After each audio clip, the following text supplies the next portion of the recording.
The cope ahead skill. What is coping ahead?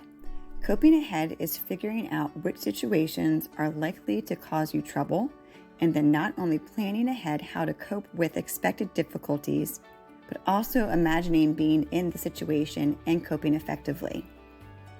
Why should we cope ahead?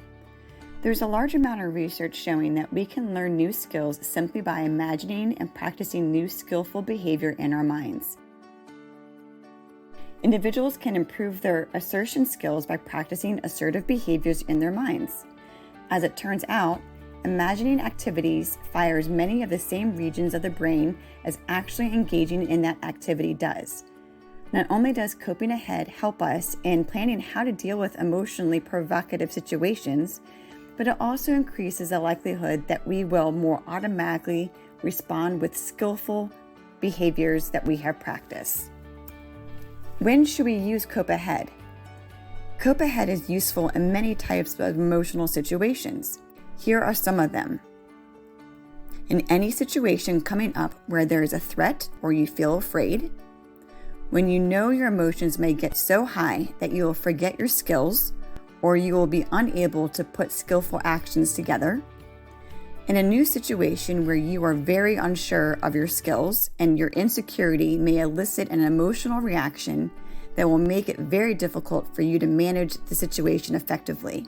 When you may have difficult urges, such as to run away, hit someone, or say yes to using alcohol or drugs, which would get in the way of a skillful behavior if you allowed them.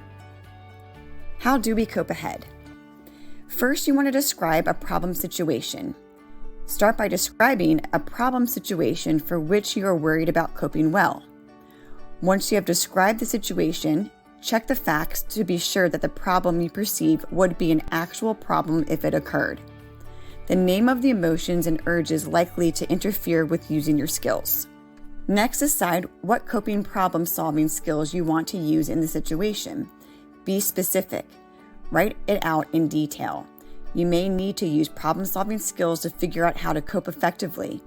Mindfulness, distress tolerance, and interpersonal skills may also be useful.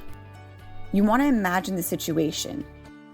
Imagine the situation in your mind as vividly as possible. Be sure to imagine yourself in the situation, not watching the situation. Also be sure to imagine in the present tense, not the future or past. Next, you want to rehearse in your mind coping effectively. Rehearse in your mind exactly what you could do to cope effectively, including rehearsing your actions, your thoughts, what you can say, and how you can say it. Rehearse coping with new problems that come up, and even rehearse coping with your most feared catastrophe. As a practice exercise, think of a problem situation. Next, come up with possible ways to cope with each situation, writing out the specific steps in the skill. Then, if you're with your therapist, you can sit back, close your eyes, and rehearse in imagination using the coping skills to manage a situation, or you can do this alone by using the same skill set, sitting back, closing your eyes, and rehearsing in imagination using the coping skills to manage the situation. That is coping ahead in a nutshell. I hope you find it as useful as I do.